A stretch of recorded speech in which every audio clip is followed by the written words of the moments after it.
There are moments in life that divide everything into two parts, before and after. I have lived through many difficult moments, moments that tested my patience, my strength, my character. But there is one decision, just one, that split my entire life in half. And from the moment I made it, nothing, not a single day, not a single conversation, not a single quiet evening ever felt the same again. My name is Fazza.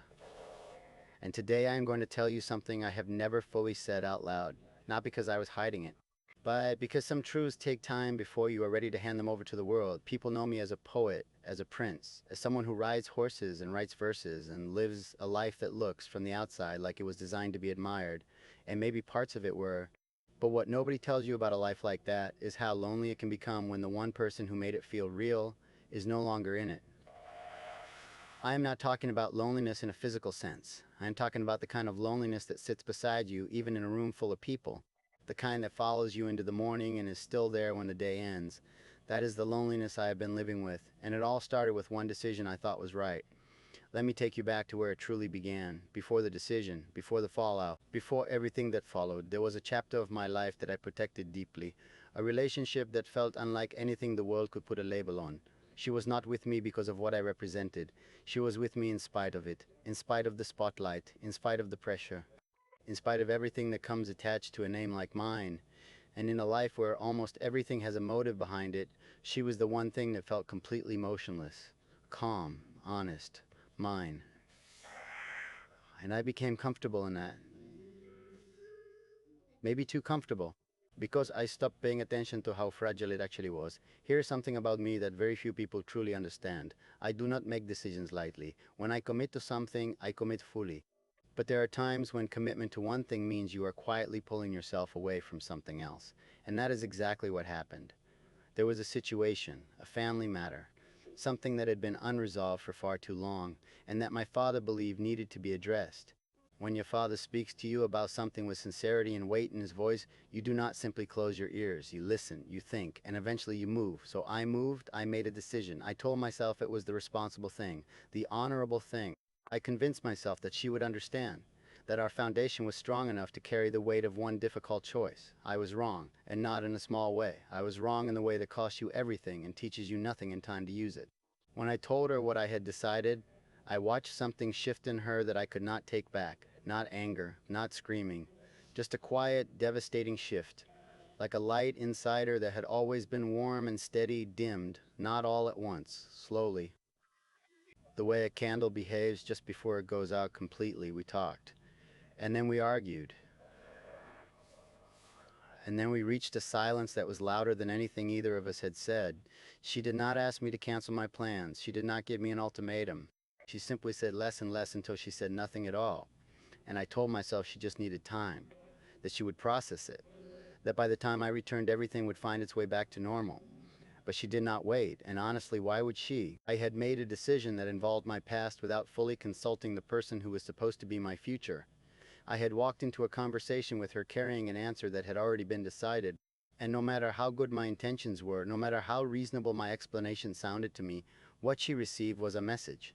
A message that said, when it comes to the important moments, I will make the choice first and explain it to you later.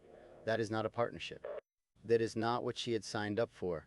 And deep down I knew it. I just did not want to face it in that moment. She left, not dramatically. She simply returned to her family.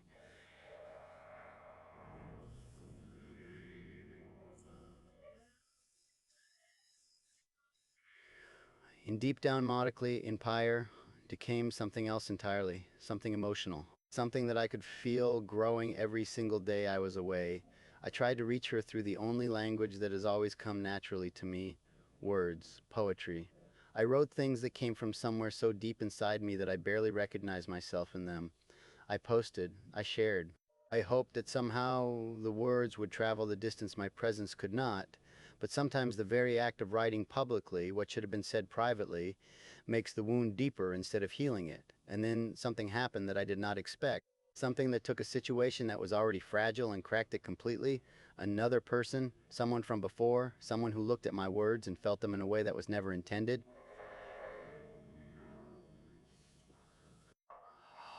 Shaker Shaker responded, and suddenly what had been a private storm between two people became a very public conversation that neither of us had chosen to have in front of the world. I watched it unfold and felt completely powerless, because in that moment I understood exactly what she was feeling watching the same thing. She was not just seeing a misunderstanding, she was seeing proof of everything she had feared most, that there was a chapter before her that never fully closed. I wrote again on June 29th, 2022, another poem, this time with different words, words that carried something between hope and desperation. I was trying to say, I am still here, I have not forgotten you, but the truth is that by then she had already begun building walls I did not have access to, not because she stopped caring, but because caring had become too painful for her to keep doing without something changing. And nothing had changed. Not really. I was still the same man making the same kinds of choices and hoping that my emotions would be enough to compensate for my actions. They were not. She made her decision, and she made it quietly, with dignity, without drama. She walked away from something that had been one of the most significant parts of my life, and she did it the same way she had always done everything, on her own terms. And I respected that even while it destroyed me, because I understood it. She was not leaving out of weakness. She was leaving because staying had become a form of slowly losing herself. And no love, no matter how real, is worth losing yourself over. I know that now. I wish I had known it then. The hardest part was not the separation. The hardest part was the realization that came after. The realization that I had been so focused on being everything to everyone around me that I had forgotten to simply be present for the one person who only needed one thing from me. Not poems, not gestures, not public declarations. She needed me to choose her in the quiet moments, in the practical decisions, in the conversations where choosing her might have been inconvenient. And I did not do that enough. I chose everything else and told myself she would always be there when I turned back around. She wasn't. Life after that decision has been different in ways I still find difficult to fully explain.